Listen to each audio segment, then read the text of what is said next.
Так, стрим пошел. Так. Ребят, всем привет, меня зовут Виталий, вы на канале Dorwinion Play. Сегодня у нас вечерний стрим по вообще вселенной в целом World of Warcraft. Сегодня у нас немножко нестандартный стрим в том плане, что мы сегодня будем смотреть анонс, он же ананас этого последующего дополнения, которое вот будет, ну то есть после Shadowlands. Это, я думаю, будет очень интересно. Каждый синематик Близзардов это вообще просто вверх похвал, то есть 10 из 10, и это всегда интересно смотреть. Я уверен на 100% все, кто играли в Warcraft и уже давным-давно на него забили, все равно посматривают вообще за этой вселенной, за этими синематиками, потому что они шикарны. У нас получается, там новость на официальном сайте была 19 апреля, то есть сегодня. В 19:00 по МСК, буквально через 19 минут, состоится анонс вот этого дополнения. То есть последующего после Shadowlands, что будет, ну там слухи, там всякие Dragonflight, потом, ну вообще в целом вселенная драконов, что-то с драконами связано. Вот. Короче, это вот сейчас будет уже, и я постараюсь вам это показать. То есть стрим на стриме, скажем так. Вот, будем с вами общаться, то есть мнениями и так далее, делиться кому как, зашло, не зашло, но я думаю, синематик, как обычно, будет шикарен. То есть я не помню на своей памяти, чтобы у Близзардов были какие-то плохие синематики. Да, какие-то аддоны сильнее были, какие-то слабее. Кто-то скажет, там, Дренор не очень, кто-нибудь еще что-нибудь скажет. Вот, но все синематики, всех дополнений были просто шик-блеск. Так что, ребят, всем приятного просмотра, кто будет это смотреть в лайве, кто будет это смотреть в записи. Вот. Не знаю, сколько будет стрим, вот. Потому что сегодня я вообще планировал вечером запустить потоковый по прокачке. То есть андеда, воина с одной жизнью. Но в итоге сегодня 19 число. Вообще вчера должен был постримить, но, скажем так, по моральному состоянию я вот в итоге вчера не смог. Вот, в итоге сегодня. Поэтому андеда качать мы будем завтра. А сегодня мы немножко побегаем на циркуле. Немножко. И основное время, то есть основной взгляд мы бросим на, так сказать, просмотр нового дополнения. Может там еще что-нибудь о Личе скажут. Там, я уверен на 300%, что о Личе скажут. То есть, ну не могут они не выпустить. И когда вообще о Личе говорить, если не сейчас, так ведь? Так что, мне кажется, новое дополнение, Лич Кинг, и может еще там что-нибудь от себя, там может по своим вселенным, я не знаю. Ну, посмотрим. Короче, все, ребят, погнали. У меня на фоне будет запущено скажите мне, циркуль. Потому что будем чуть-чуть поигрывать, но, говорю, будем смотреть параллельно. Сейчас я какую-нибудь музычку оформлю. Ну так, чисто, чтобы на фоне немножко играла. Вот, пойдет. Так, погнали. Вот, у меня на фоне в правом нижнем углу вы можете увидеть, короче, это новое дополнение. Оно через 5 минут там тоже стрим стартанет, в итоге будем смотреть. Это, я так понимаю, это англоязычная, да. Это англоязычная трансляция. Тут у меня чаечек. Я, конечно, по-английски не силен, от слова совсем, так что переводить там, если что, я не смогу. Так что тут уже... Каин. Какие плюсы и минусы между расами люди Дриней? Класс паладин. Ну, Дриней более хорош в ПВЕ, больше пользы за счет того, что он дает 1% меткости себе и в группе, где он находится. На хай-левеле это много, 1%. То есть для ПВЕ лучше Дриней, для ПВП лучше Хуман. За счет вот этого скилла, вот у меня паладинка Хуман, то есть Хуман, каждый за себя, это тринка, то есть снять весь контроль. То есть всем остальным расам в игре, неважно, Альянс, Орда, то есть все, кроме Хуманов, должны носить PvP тринку. Ну, у меня ее сейчас нет, понятное дело, ей не нужна. То есть, которая снимает контроль. Здесь Хуманам она не нужна, поэтому Хуманы в PvP сильнейшая раса, нет сильнее их. А в PvE Дриней лучше. Но если не париться ради 1%, то тоже бери Хумана. То есть и PvP, и PvE. Там 1%, спасибо боже. Но многие для PvE берут. Как-то так. Так, что там, 4 минуты остается? Я, короче, отключил чатик на этой трансляции. И вебку вот эту, ну вот эту, свечение все убрал, чтобы глаз не отвлекало от, вообще от стрима, так сказать. Давайте даже, знаете, как пока сделаем.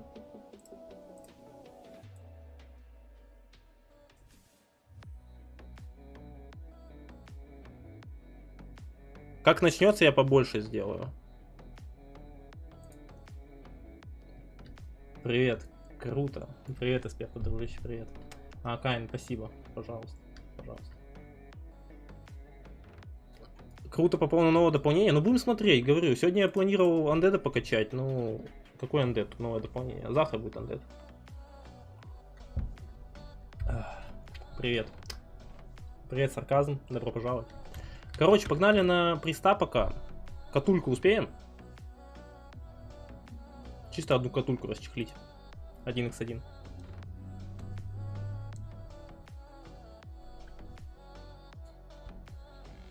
Так что на этой трансляции вот здесь чат у меня с правой стороны обычно бывает, но я сейчас убрал его. Так, давайте в PvP быстро спекнемся. Включим звук, но уберем штормградскую мюзик. PvP шмот.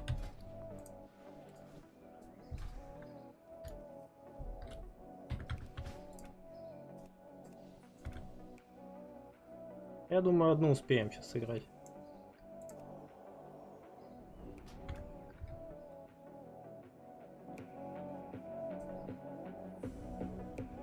Погнали сразу, то есть время не будем тянуть. PvP шмот отдели, PvP таланты и let's go. Ну, чтобы не просто стоять.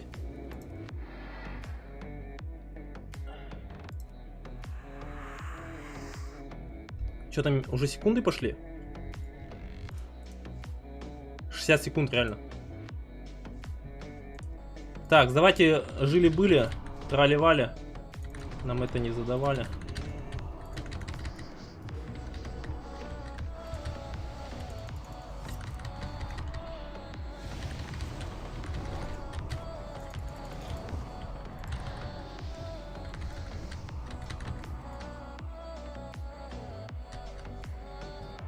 Бинтами хотела подхилиться. Оперативненько просто вперед ногами вынесли. И давайте сейчас. По идее, они должны сейчас.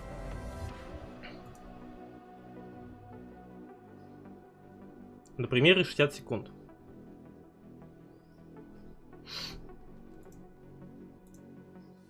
Осталось совсем немного.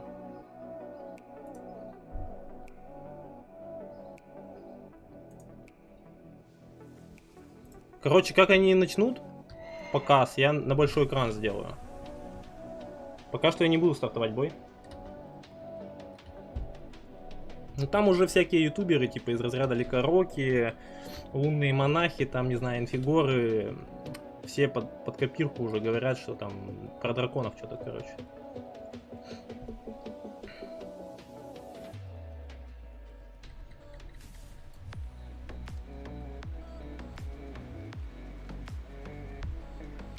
Ну я, конечно, на самом деле даже больше жду не новое дополнение, а Lich анонс Lich новый. Надеюсь, к тому времени можно будет подписку покупать.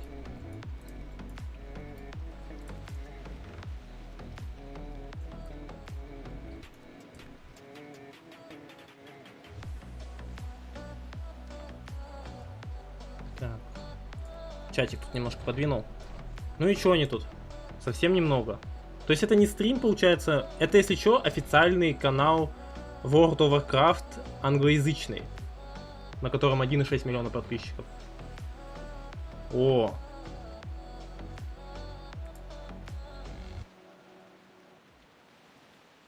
То есть 11 минут до синематика, я так понимаю, да? Добрый вечер. Привет, Густав Ока. Добрый вечер. Приятного просмотра. Всем привет. Привет, Саш. Добро пожаловать. Тоже приятного просмотра. Через 10 каких-то минуток Будем лицезреть новое дополнение.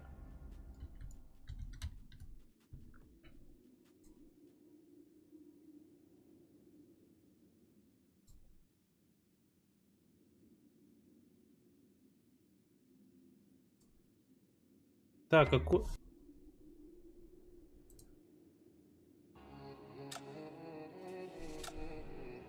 Музычку подрубал. Параллельно пока на 1 походим, пока таймер 10 минут. Классики или офф.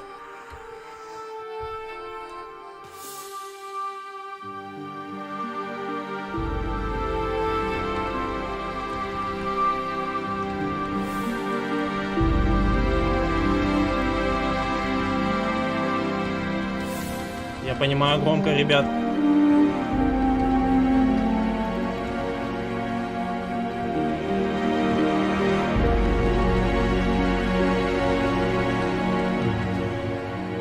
Ой-ой-ой, громко, громко, громко.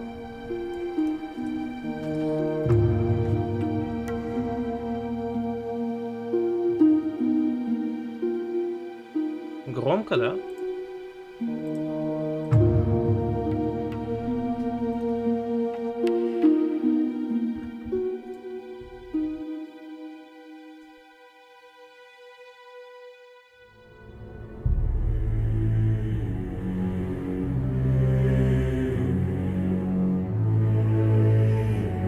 Я не могу офнуть звук.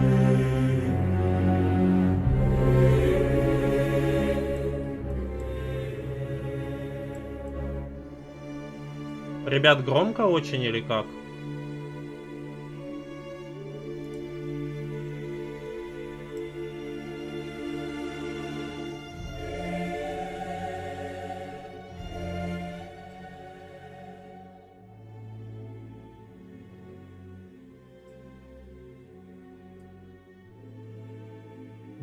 Подождите.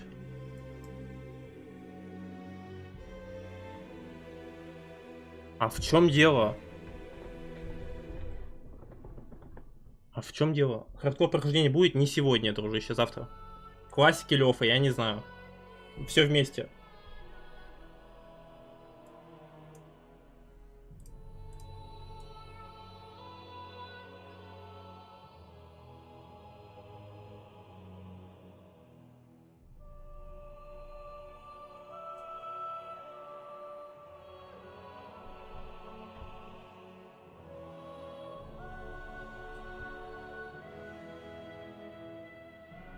Сейчас нормально слышно?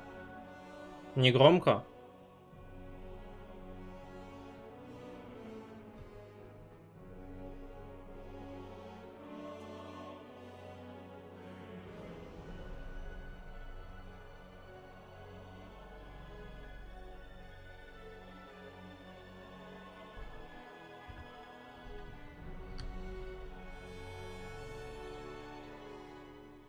Норм, отлично, окей.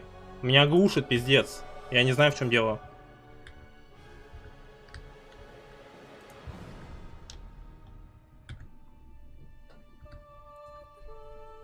Ну, как говорится, приятного просмотра, ребят. Я сам в предвкушении.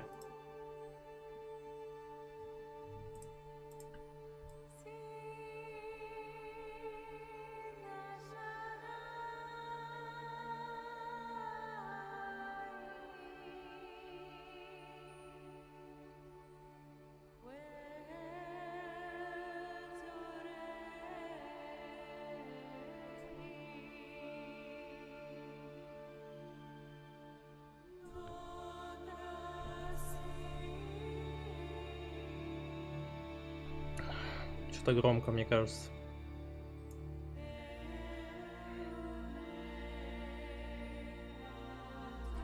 Хардкор прохождения будет завтра. Потому что сегодня анонс дополнения, и я перенес на завтра.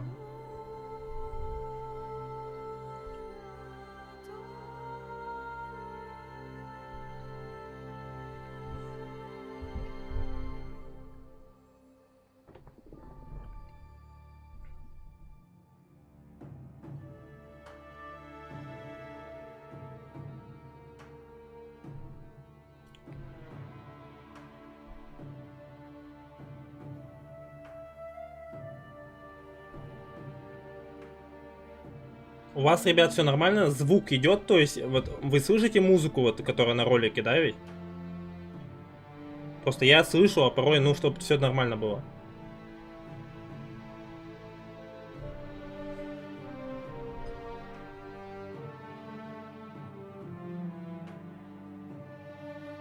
Да, окей. Это какое там по счету? 10-е дополнение должно быть? Вроде.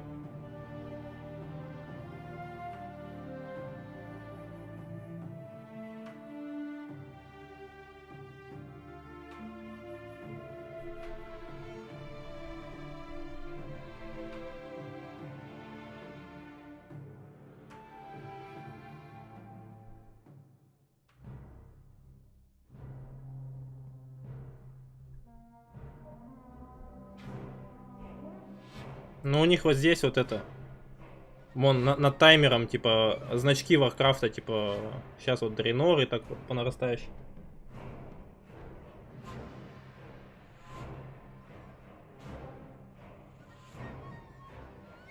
А почему ты на Вармении играешь? Ну, везде играть невозможно, дружище. И на Вармении, и на Циркуле. Время это ограниченный ресурс. Привет, я так понял, ты завтра планируешь нового персона на Сирусе X5?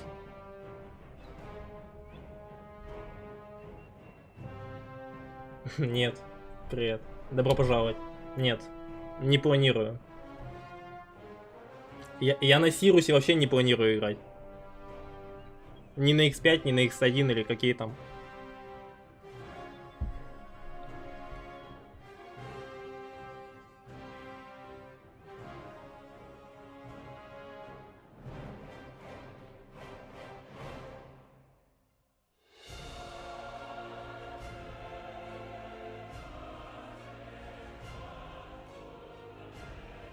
Ребят, меня слышно хорошо на фоне музыки или нет? Или тихо, или непонятно? Просто мне надо знать ваше мнение, то есть нормально ли все в этом плане? То есть мой голос нормально слышно на фоне музыки? Хз, после Lich King не играл, остальное как-то не тянет. Да еще жду фильм Warcraft 2. Я фильм Warcraft 2 тоже жду. Не, ну мне нормально, я и после Lich King и так далее много раз играл. Каждое дополнение свои плюсы, свои минусы. Но любимая Lich King. X1 циркуль. Ты громче стрима, то есть нормально, да? То есть слух не режет.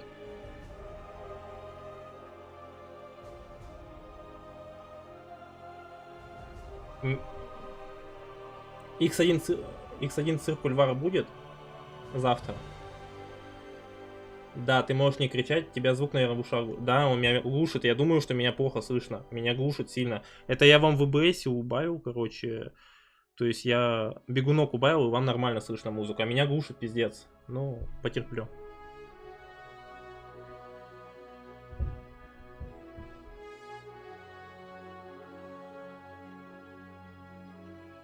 Ну, хз, мне уже надоел классик, Лич до тошноты на Сирусе, чтобы хотя бы что-то новое есть. Каждый выбирает свой путь, дружище, чтобы главное нравилось играть. Если нравится, играй. Ребят, надеюсь на вашу поддержку в виде лайка и подписки, если вам нравится. Как говорится, от души душевно.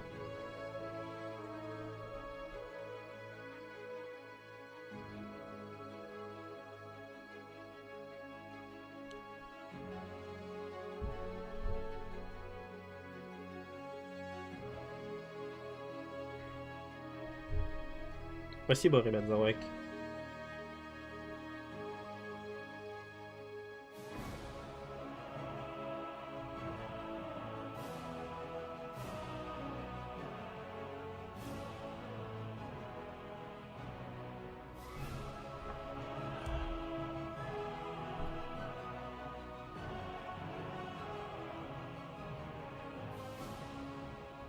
Привет, что происходит?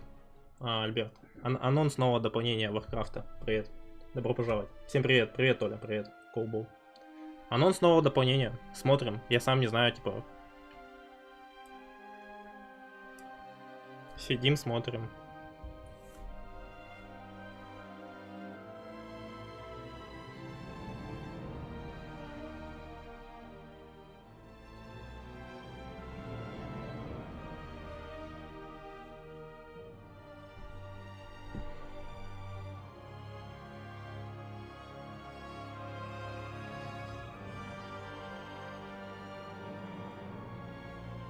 Все, ребят, пока не отвечаю на вопросы. Давайте просто, затаив дыхание, посмотрим синематик, если его сейчас прям покажут. Пока не отвечаю на вопросы. После синематика отвечу.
Hi everyone, I'm John Haidt, General Manager for Warcraft, and with me today are my friends Ian Hausakostas. Hi everyone, I'm John Haidt, General Manager for Warcraft, and with me today are my friends Ian Hausakostas, who is the Game Director for World of Warcraft, and Holly Longdale, who leads up the production team for WoW Classic. I really appreciate you tuning in. Сейчас, короче, проблема со звуком была немного. To give you updates on what's happening in World of Warcraft. But first, I want to thank our community for all the feedback you've given us this year, and especially our community council. You've helped shape and influence the updates that we've done recently. Ну я не, ребят, переводите сами себе. Я не знаток английского. For Shadowlands in particular, the story of the last 9 months or so of this expansion is all about the community, and it's shaped by what we've been hearing from them, and us realizing as a team that we just collectively needed to do a better job of making sure the community felt heard. And so that led us to the changes we made in 9.1.5, but also really re-examining some of the assumptions and foundations of World of Warcraft about things like character investment and mains versus Я не знаток, ребят, английского, мог бы перевести, если бы умел. Friction in our systems. And I think 9.1.5 represented a step in the direction of letting players have more freedom to play World of Warcraft the way they want to play it. And we really built our Eternity's End content update from the ground up around those principles. What are some of the things that the community said that influenced your decisions for Eternity's End? Things like the method and pacing of acquisition of the Covenant Legendary item, tons of tuning, and I think every step of the way, we were listening to make sure that we were carrying forward those lessons learned. Кстати, вопрос странный, но не могу найти нормальный стул, чтобы потом спина не болела после нескольких часов игры. Но это все индивидуально, дружище. У меня он Dix Racer, ничего не болит, но это дорогая марка. Английский, но не субтитры. Снизу, да, тут не английский, а речь английская.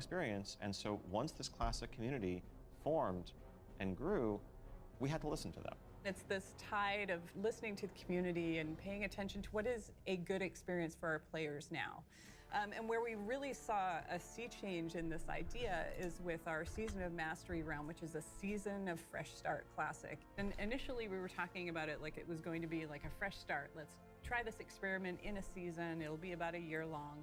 And then when the community found out about it, we started seeing this upswell. Yeah, the team just took that idea and ran with it and turned, you know, what started out as a small community project into this Soul of Iron system that became a centerpiece of Season of Mastery and a whole new opt-in hardcore mode that we've seen communities built around. Дружище, давай без негатива. You know, thrilling victory and painful defeat. 5 hours. I made it 5 hours.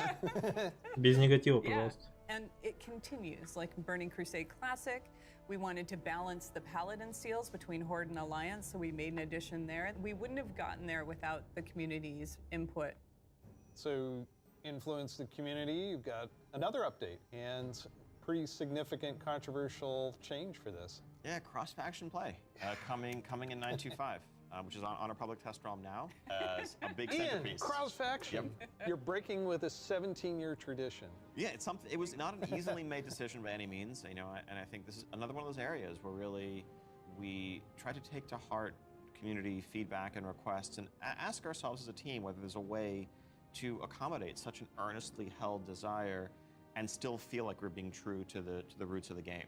I think players desire to play with their friends who might prefer a different faction, or to play with the faction that they more closely identify with, even though their raid group is elsewhere. It's really important for me. I play a lot of alts, and I love absorbing the story for each race, and having that ability to play with all of my friends across factions is fantastic. At the end of the day, the battle cry is for the Horde. It's not against the Alliance. It's not death to the Alliance. It's about pride in one's faction. Сам играю на WoW цикл в последнее время, не раз встречал девушек в игре. Это уже неудивительно. Девушек очень много в игре. Сириус Сэм. I can't wait to do this. I'm seeing a lot of my friends that I never knew had a max level character in the other Станислав, привет. Suddenly come out of the woodwork. And then, you know, with these cross-faction groups, many of them are going to be diving into something new that we're doing to kind of cap off Shadowlands, a Season 4.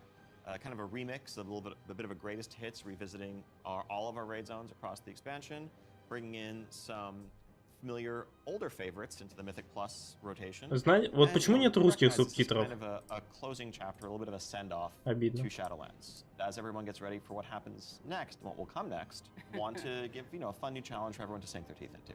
Really cool stuff for modern WoW players. I'm super excited about the gear upgrades that you're going to give me and the chance to go back and play some of those awesome raids. There's a lot to explore. Very exciting. For our next adventure in World of Warcraft, we're going to go back to Azeroth. We're going to a space with high fantasy. I mean, our fans have asked for this for a long time. This has been kind of the foundation of much of the lore of WoW. So without further ado, let's watch this one out.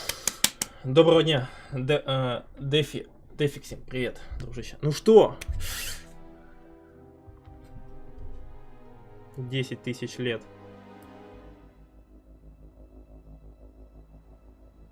Новое дополнение смотрим. The world has been sundered. It cries out in pain.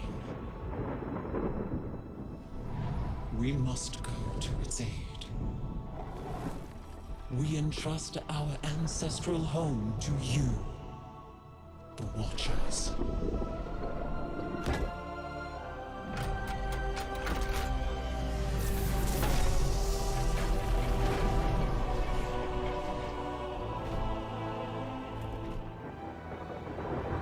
Let the land slumber, hidden even from our own eyes. You will feel our return in the waking of the land. Then you must light the beacon of Tearhold, lest the path home be lost to us Blizzard Entertainment. forever.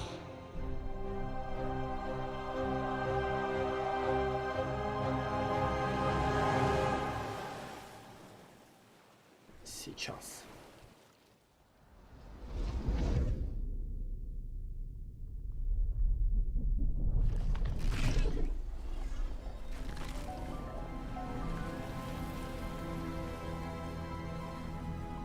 Секундочку, ребят.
Ну, пока смешанные чувства вообще от ролика.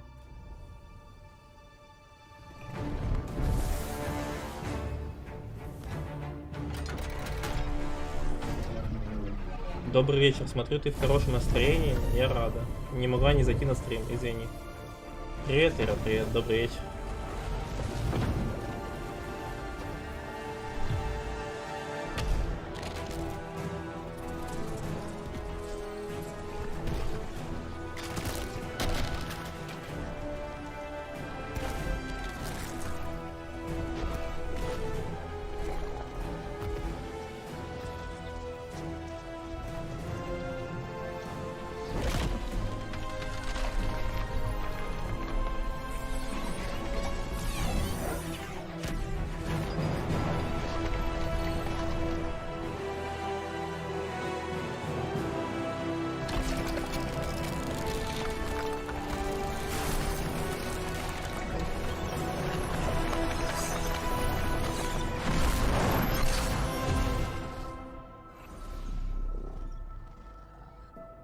Просто отдадим честь ему.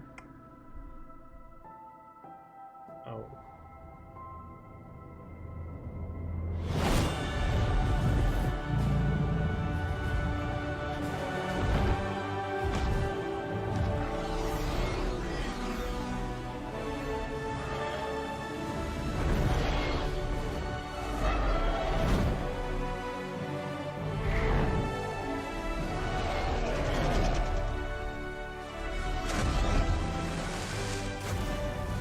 The world is healing, but her fate is yet uncertain.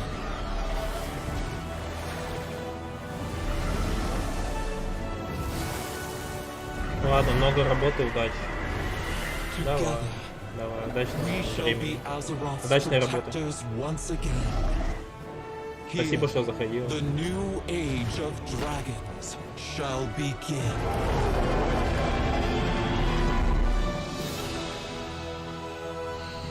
World of Warcraft Dragonflight.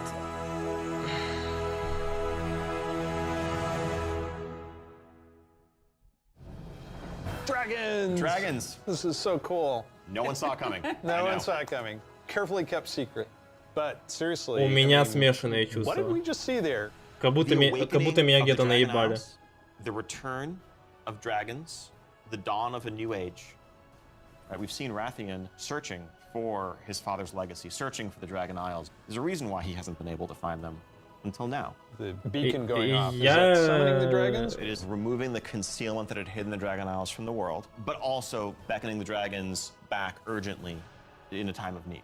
I assume pretty good variety of locales within the Dragon Isles. It's Yes, Как будто the Dragon выебали, Isles, не as снимая kind of трусов. standard for WoW expansion, consist of 5 zones, 4 standard leveling zones, and a new starter zone that we'll get to in a second. Can you talk a little bit about how the team found ways to thread the dragon aspects throughout the environments? The Dragon Isles are a place that is lush and primal, bursting with elemental energy. As Azeroth herself reawakens, those primal forces are expressed throughout the environment. Ну, это Whether сейчас it's локации magma показывают, activity, что куда. volcanic activity, whether it's the icy wastes of the Azure Span, and each one of those has a connection to a Dragonflight that we've seen before. And it's going to be an Странная amazing place for рисовка. players to Пока arrive at лечу в and подметке explore. не годится. all right. You know I'm going to ask. Yes, okay, so Can I be a dragon? let's start getting into some features here and what Dragonflight means for you as well as just a place. So first off, yes, we have an all-new playable race, the Drakthir race. Yeah. This is a Draconid draconic race, but dragons in Warcraft have the ability to take on a humanoid form. What classes can they be? They have Там новая раса unique появится, abilities типа as драконорожденный literally a или dragon. что это? That doesn't quite fit any of our existing classes. And so what we're doing is this is not just a new race, but it's also a new class. You know, adding a new race to World of Warcraft and not just an allied race is something that we don't do lightly, but telling this expansion, this story so focused around dragons felt like the perfect time for it. У меня So if you у are меня Drakthir, смешанные такие you will чувства. be the evoker class. Drakthir can only be evokers, evokers can only be Drakthir. And the reason why only a Drakthir could be an evoker is that an evoker is really combining the ability to call upon the magic of the different aspects with the unique physical gifts that a Drakthir has, the ability to actually take flight and do an Onyxia-style strafing deep breath over the battlefield, land on the other side, knock everyone back with a wing buffet, and then unleash your magical abilities. Yes, please. Да это класс, The походу, evoker has новый. two Класс и раса, specializations. They're походу. a hybrid of either ranged Там скиллы DPS or показаны healing, новые. and they wear mail armor We figured, you know, with the new hero classes we've added over the years, we have enough melee, we don't need more of those. And also probably don't need any more leather wearers. Не, если бы у меня хороший английский был, я бы переводил, ребята. Exactly. This is definitely a hero class. And so that means that, you know, like the Death Knights before them or Demon Hunters, they will be starting level 58. And then they're going to have a new starter zone. So they're going to have a slightly different journey into the Dragon Isles as opposed to the rest of us that are sailing there from other parts of Azeroth. Can you talk a little bit about the customizations? Like what is going to be able to identify my drag theory character? Это класс, который ко всем расам. Everything. You know, skin color, hair color, jewelry, tattoos, other adornments. You can make this character the expression of your identity in Azeroth. New zone, new class, yep. new race. Well, tell us about some of the system updates or features. So, of course, the new expansion brings with it, you know, new systems, new features. I think in recent expansions, one of the things we've tended to do is really have these deep features that were closely tied to a specific expansion that would then get left behind as we moved on. And we've heard loud and clear from players that, you know, it's kind of a bummer to start off every new expansion by leaving a large part of your character behind, by leaving a large part of your progression behind. So this time around, what we're doing is really pouring all of our energy into permanent revamps, overhauls, and improvements to World of Warcraft's core systems. Things like our progression systems, in this case, our talent system is something that we want to completely revamp. We want to take a look at our UI. We want to take a look at professions. So with the talent revamp and the arrival of Classic, did you learn anything about how our talents work? I think seeing a new generation of players play with those talents. Не знаю, ребят, если оплату не дадут, типа, все равно мы не сможем это поиграть, даже если захочем по-нормальному, с нормальной оплатой.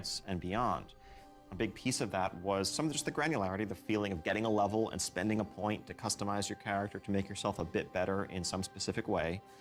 But also, you know, that sense of hybridity that you could have. That's something that we've largely lost. Ля, вы видели таланты друида? Вот это мне прикольно, мне нравится, как кастомно оформлена вообще ветка талантов. And we also understand that, you know, there's a lot of strength in the flexibility of the modern talent system to let players customize their talents for a particular encounter or for dungeons versus PvP, and we don't want to lose any of that. PvP там so John, UI? Oh my God. Yes, I got this 30-inch monitor trying to keep track of where I am on the map, all my buffs, and over here, what's going on in chat. It has literally made my eyes go like this. So you're not alone in that. We've made a lot of incremental changes and additions over the years, but really this is a revamp, this is an overhaul. And so we're excited to really modernize the look and feel while staying true to the origins of World of Warcraft. Now at the same time, we're not looking to take away the sort of power user customization there. Add-ons are still there if you want them, but we want a much better default out-of-the-box experience for all players, new and old. And can I reduce elements, remove elements, if I want to explore the world and see the beauty of Azeroth? When it comes to specific elements, as much as possible, we want to let players choose what to show and what to hide so that they can control it themselves. You mentioned professions. I have a critical question about this. Go on. Can I wear a chef's hat? Yeah, I knew it. Our approach to professions in Dragonflight is really all about delivering on fantasy and identity as a crafter.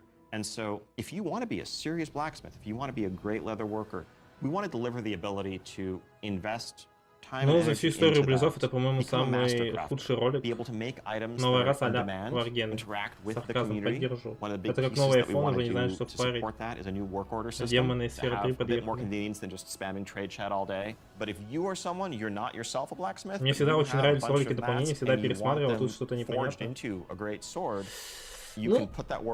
Я не знаю, надо пересмотреть, если ролик покажут, надо пересматривать. I think we left out one thing though. Чувство пока смешанное, прям вот что-то вот непонятное пока, вот что я испытал вообще от просмотра ролика. Но пока у меня такое чувство, что меня где-то наебали. То есть при просмотре. Не знаю, может это временное чувство. У них там на заднем фоне этот Lich King сверху. But that's also available for players through a customizable dragon mount right from the start. So this is a skill you learn over time, right, to become an awesome dragon rider? Yes, you'll be able to sort of upgrade aspects Но они, походу, анимацию полета изменили или что на дракона?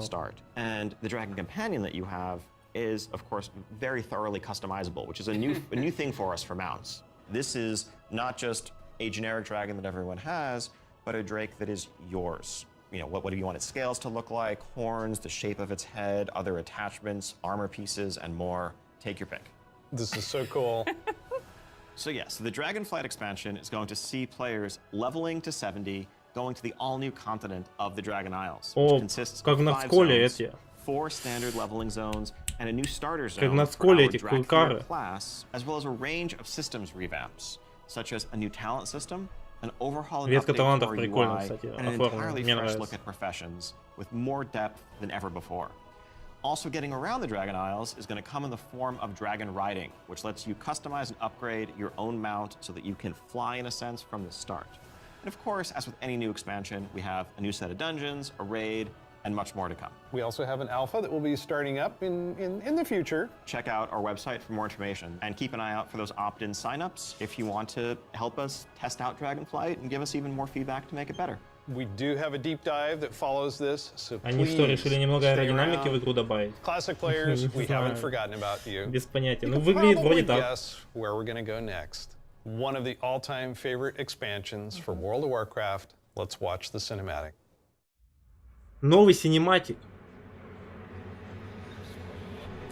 Пожалуйста, Lich King, блядь, пожалуйста.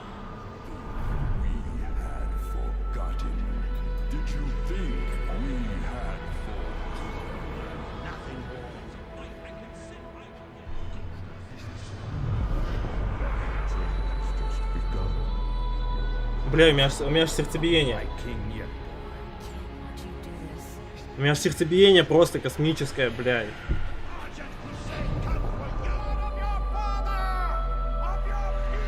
Ебать, я сейчас заплачу, нахуй, реально, я не знаю.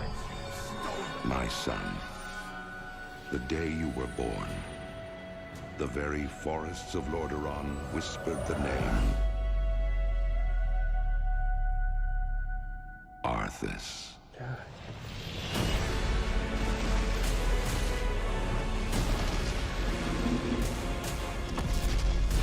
When my days have come to an end, you shall be king. В 22-м? Ух, ебать, блядь! О, хорошо, блядь. Главное, я не знаю, даже подписка там 2К рублей будет стоить, я буду в это играть. Обязательно. Блядь, это заебись. У меня, блядь, аж глаза влажные стали. That brings back so many memories. When you see that cinematic, what do you remember? Вот он, синематик, вот он. Просто сердцебиение космическое, а не то, что вначале нам показали. Мужик камни двигает. That was the first expansion I played with my youngest son.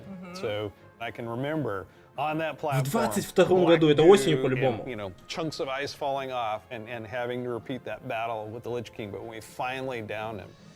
Ура, ебать, дождались. Согласен, Саша. Блять. Я кайфанул. So as you know, with this expansion, you will in pre-patch be able to play the Death Knight. They will обязательно на оффу пойду, обязательно. Даже если там подписка 2К рублей будет стоить, если не дороже, пофигу. We're excited to give players some time before Wrath officially launches to get geared up and ready to jump into Northrend with everybody else. And there are so many zones and areas to explore in Northrend, and I want us to talk about some of our favorites. So for me, до того, Виталий, мы не поиграем в это, только ссылку пускать. Можно поиграть. Подписку, правда, обходным путем придется покупать. Ну, поиграть можно. Аж мурашки пошли. Поддерживаю, Сириус, поддерживаю. I've got to say Dragonflight. The wide open nature of the zone, Wormrest Temple in the center of it, it's an unforgettable expansion. Будет скилл полета у драконов, самый быстрый будет. Но это к тому ролику. Но я не знаю, что там в новом дополнении. Мне больше тут тут интересно. One thing we looked at is Dungeon Finder, and it feels like how we envision Classic, Dungeon Finder is not a good fit for our community. That was kind of the first step that may have eroded some of that social fabric. Now, as people have gone through the experience of going back to vanilla, rebuilding those groups, relying on each other, not wanting necessarily a random participant just to show up and then leave. Yep. Yeah, that makes total sense. But today, you can do that in Shadowlands. You'll be able to do that in Dragonflight. It's Главное, a чтобы self-selected обладать... group of people who specifically want Главное, that чтобы не different было... experience. Yes. Let's make sure that's what we continue to give them. That leads right into arena teams in Burning Crusade Classic. Не обломали So we этих listen to the РФ, community and we но я remove надеюсь, на that это не because обломают. individual rating is preferable and a better experience for them. Охо-хо, than Личко, arena Стик, ну teams. все, забирайте мои Also, деньги. with Wrath of Привет, the Lich King, А4. Да. Barbershop, У меня же, which блядь, allows я you не to знаю, у меня, знаешь, customize your слезы в character. глазах We're аж от going to просмотра be роликов, adding a few ну, more options ходили. that were not existing when Wrath launched. But also there's another side of this where we are not going to charge a real money fee. It was a paid character customization fee, right? Yeah. It seems the right thing to do Right. that just be available in game for gold. Я and кайфанул add от просмотра more второго options to it, синематика. right? На первый-то Sort of похуй, like spell а вот batching на in the второй... sense. There's a lot of technical Он там даже не advancements, and it's синематик, not просто about the нарезочка philosophy, небольшая, и what она... makes даже classic это уже лучше classic, было. what brings people together. It's just, what's the better experience, and let's not Ты представляешь, сколько artificially народу там будет restrict периодически? something that we can Естественно. provide a better version of just for the sake of nostalgia. And this is, we're happy to say this is one of those cases. So, Ну, подписка если Wrath, будет стоить the level 2-3к рублей, cap's да, increased to если level 80, обходными so путями. we'll be introducing a level Не все 70 себе boost, школьники so that смогут там и players так who далее. get in with their Да и не friends or только just школьники explore позволят такую Northrend подписку right away дорогую, will be able to поэтому do that. я не You знаю, can't что apply it будет. to a Death Knight, but you will be able to use it Все же это otherwise. большие деньги на And месяц, of course, 2-3 we рубля. have Inscription, a whole new profession, so we're really excited about that. Yeah, and as we continue this road to Wrath, we're going to be looking to getting a lot more feedback on beta, and we'll make changes as we need to. Such an Ну, exciting я ждал time to be Анонс playing Лича World больше, of чем Warcraft. актуальное We have the дополнение. return of the Wrath of the Lich King for classic fans, and taking us somewhere new with Dragonflight. We're so excited to be able to bring Ну, я these говорил, adventures то to есть you. выйдет Don't официальный Лич forget, Кинг, я there's a не буду deep играть ни dive на on Вармене, Dragonflight. ни на We're gonna Циркуле, get пофиг a вообще lot more на эти information. сервера. Thank Оффа you есть so оффа, much Лич Кинг. for spending Чё this еще time with надо? us, and we'll see you in Azeroth. And we'll see you in Northrend. And in the Dragon Isles. Чего? The Dragonflight Deep Starts. Типа Hi сейчас... there. Welcome to the Dragonflight Deep Сейчас Dive. типа I'm история Steve создания Demeter. будет. And I'm Taryn Gregory. Starting it off here, we're going to talk about the setting and the story of Dragonflight. We've got this great expansion, exciting pre-render trailer Лучше бы that они everyone just рассказали watched. историю So let's создания talk вновь Лич about Кинга. the setting Но это, я так for понимаю, после этого Dragonflight, the будет, после Dragon Isles. Dragonflight. Dragon Isles have been known for a long time in Warcraft history as a mysterious place where the dragons came from long ago, but we never knew much more than that. We're going to this place that is kind of the broodlands of all the Dragonflights, the place where they Древний nested, Азерот, where they прикиньте. built their civilization. The Dragon Isles was the center of the Dragon's kingdom when the world was young and the mortal в races книжках, were знаете, just есть. starting to form До kingdoms of their раскола, own. типа, But когда when the всё... Legion invaded for that War of the Ancients, that sundering that resulted from the explosion of the Well of Eternity, broke the world. Literal sundering of the continents of Azeroth. And because of the breaking of the world, that magic kind of drained away and the land went dormant. So they had to leave the Dragon Isles Там behind. оплата And as we saw in the минимум pre-render, на they left 3 или на 2 behind месяца. some Titan Watchers to Я не look over the гуглил. land. And when someday they hoped that elemental energy would resurge once again Пангея только and на draw the Азероте. dragons home and reestablish their kingdom. And that's when the message goes out to the flights and they feel it in their bones. Now it's the time for the sky to light up with the colors of the aspects once again, and for Ну, это до Alex раскола, я Straza знаю, and the то others есть to come цельное home. зеро, то But есть the land всё has changed a вместе. lot in all these thousands of years they've been away, and some very Сплошной old материк, threats типа. have awakened as well. We're looking into the culture of dragons as they exist in Warcraft. Dragons, as we know them today, were very different in the early past. Ну, я the так понимаю, early после history of Dragonflight Azeroth. покажут, They как were они much more primitive, much не more Азерот, а savage. Лич Кинг What we now know as воспроизводили. proto-dragons. And then some of the dragons were empowered to become the aspects. The green flight, red flight, blue flight, bronze flight, black flight, each with unique powers, each with the ability to protect the world in different ways. These pillars of draconic power appointed to defend Azeroth from threats within and without. Dragons used that power both for good, in the case of most of the aspects, but also for nefarious reasons, in the case of the Black Dragonflight led by Neltharion, who would become Deathwing. And what we will find in Dragonflight is that some of these ancient divisions run deep. And so it begs the question, where do we go from here? If this is an opportunity to reclaim their legacy, to be the protectors, as the cinematic mentioned, that they once Рисовка не were, очень привычная To do that, в новом they're going to дополнении. need the help of our heroes, our players, Не в стиле to come to Warcraft. the Dragon Isles with them and face some of these reawakening challenges. Because it's not just that this land is peacefully waiting for the dragons to return and reclaim it. There's those old enemies that have awakened as well. yeah. One of those being a race of kind of elemental half-giants, the Jarradin. The Dragon Isles isn't just populated by dragons or just by the Jarradin. There's also many other occupants here in the Dragon Isles that have been here either just recently or for a while, including a fan favorite coming back, the Tuskar. That's going to be awesome. We've got other cultures there as well in the Dragon Isles. We're going to find out about a civilization of centaurs that predates the ones that arose on Kalimdor much later. And some of our favorite characters that we've seen over the last few expansions, Ну, such я as думаю, если интересно Rathian. не And whether после he's ready Dragonflight to сейчас step рассказывают up о Личе. into a leadership Надо role, дождаться. or if there are other alternatives Ну, out тоже there для that would be общего better кругозора suited интересно to the посмотреть, job of что они being the как aspect там of the делали Black все это Dragonflight. дело. I think one thing Все же that это Warcraft. players are going to be really excited about this expansion is the new playable race, the Drakthir. That's right. And this is something that Neltharion, before he was Deathwing, before he went full crazy world dragon, that he put into motion. Neltharion saw those primalists that were kind of breaking away from the aspects and what they wanted. And so, in those first experiments, he took the essence of dragons, their strength, their nobility, their wisdom, and he combined it with that scrappiness, that adaptability that the mortal races had. And he wanted to use that to create the ideal soldier in his mind, the Drakthir. Exploration is really one of the key themes of this expansion.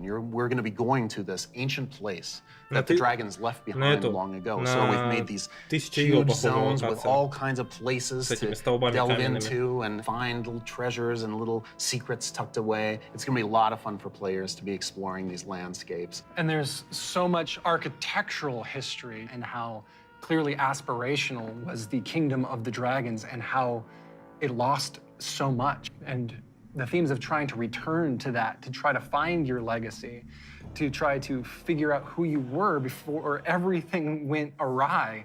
But there's questions, you know, thematic questions of what does it mean to be true to your legacy? Are we going to repeat the mistakes of the past? The dragons have had to learn those lessons just like the mortal kingdoms have had to. And I think that's one of the reasons why the dragons see this now as the time that they have to return and they have to step up once again as protectors of Azeroth. We're helping the dragons because the dragons have helped us in the past too. So by using the Explorers League and the Reliquary together, that allows us to delve into some of that history. And when I look, you know, upon the Dragon Isles and all of its visual splendor, I get so excited for the prospect of a truly Azerothian adventure alongside Calicos, along with Rathian, Ebonhorn, with Ysera's daughter Marithra, as each one of them is trying to find their own flight. I am taken by the exploration and the potential for adventure and just new horizons within this world. There's going to be old stories from that time past, that history that only the dragons knew for the longest time. We're going to be able to explore that. It really feels like just a breath of fresh air. So now we're going to turn things over to some of our colleagues who will take you on that deep dive into the locations and the features of Dragonflight. Hello, I'm Stephanie. I'm Josh. I'm Jackie. And I'm Gary. Сейчас And we're какую-то part of другую the историю teams будут that are building the рассказывать. first two zones that you'll encounter in the Dragon Isles, the Waking Shore and the Onaran Plains. The very first zone in Dragonflight you're going to come to is the Waking Shores. It's wild, untamed land. It's waking up around you too, and the elements are just going crazy. The art team again has hit it out of the park. You'll see like a lava mountain flowing in through the beach, giant proto-dragons swooping down, gobbling up members of your expedition. We have such rife opportunities to show elementals rising up because of the crazy magic that's flying around. The one of the things I love is just how you get to the Dragon Isles, right? So you're gonna get on your boat in Stormwind or Orgrimmar, and the first thing you do is sail between like the dragon ruin architectures, The boats come right alongside each other. You can jump from one boat to the other and just start causing havoc on the other faction's boat. For those who love PvP, this is a great opportunity for war mode. It's free for all out there. Они там что-то о PvP, так понимаю, говорят, в актуале. Но актуал далеко не про PvP уже игра. Там PvP это дисбаланс. The Reliquary and the Explorers League are working together. The Horde and Alliance are sending an expedition together. Актуальный Warcraft это уже давно уже PvE игра. This is the Целиком и scientists, полностью, the как по мне. settlers exploring this new land. So it's a lot more optimistic tone. One of my favorite things about the Waking Shores is the Red Dragonflight, led by Queen Alexstrasza, the Lifebinder. They have the mandate of nurturing and protecting all life, which means Horde and Alliance, Gorloks, trolls, everybody. So they take that duty seriously. When the Horde and the Alliance come to the Waking Shores, they want to be there to help guide the people through the new land and welcome them. But they're not the only one in the Waking Shores. We have the ancestral home of the Black Dragonflight there too, which has fallen on tough times since Deathwing's descent. And so Rathian's coming over to the Isles with us, and he's gonna try and come to terms with the state of the Dragonflight, which is a few loyal Draconids and Dragon Spawn trying to hold their ground. What can the future of the Dragonflight be if it's just Rathian? Because it's not just the dragons that are coming back to the Dragon Isles, but also their longtime rival, the Jarden.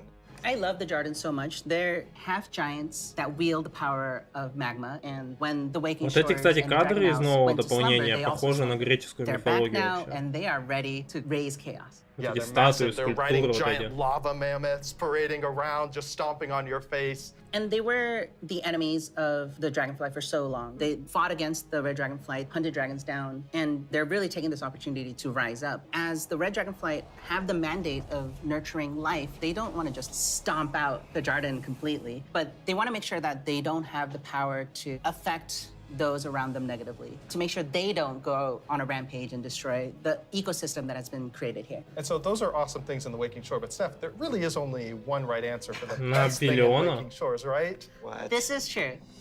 В смысле, The Elder Scrolls Finally Oblivion или have про those что-то? webbed feet hooligans in our game. We cracked the technology. They We've can got them figure in. it out. They Yep. can fly. You should be proud. Thank you.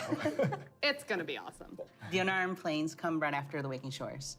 It's so breathtaking at first glance. The Onaran plains are big, wide open plains. And the player is going to be constricted a little bit, and then you see this big contrast of a zone. We don't always get that opportunity. это локация а-ля cinematic Награнд moment where the какой-то. player can have a framed view when they see this Наверное. area. Come out and you got that postcard shot love of the that. plains. And then you see this giant fire proto-dragon breathing fire and a herd of centaur like harpoon down the proto-dragon and crash into the ground. And the first thing you get to do is go help them kill the proto-dragon. Like how cool is that?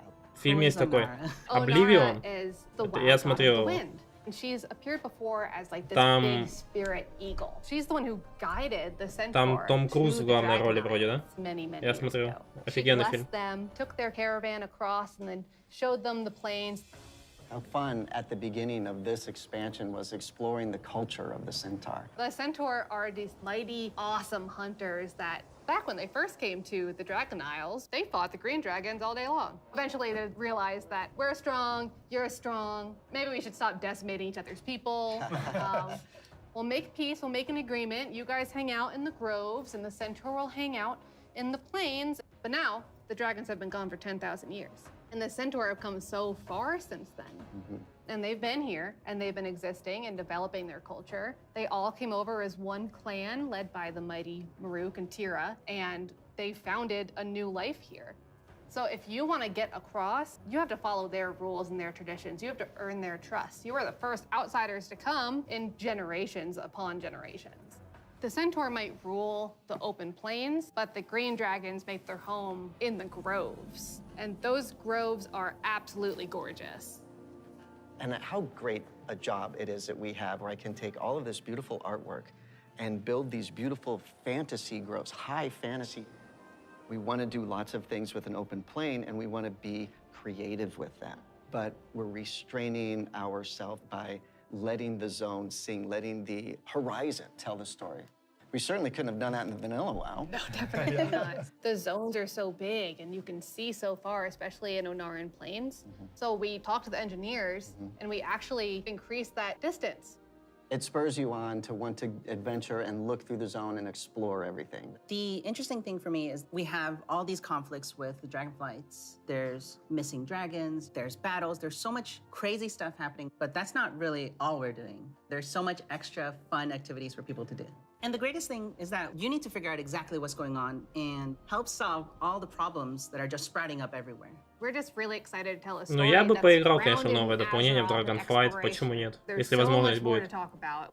But now we're going to have some folks talking about the next two zones that players are going to experience in the Dragon Isles.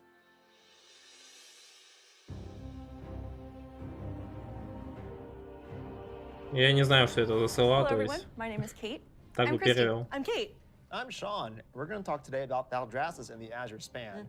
So Azure Span is going to be the third zone that players adventure through, and it's one of our biggest zones that we've done in the Dragonflight, maybe even to date. We knew it was going to be like the largest visual elevation change, and it really started with this great concept art. When we first were taking a look at the design, we kept coming back Это to про one of Lich our King? favorite Wrath zones, which was Grizzly Hills.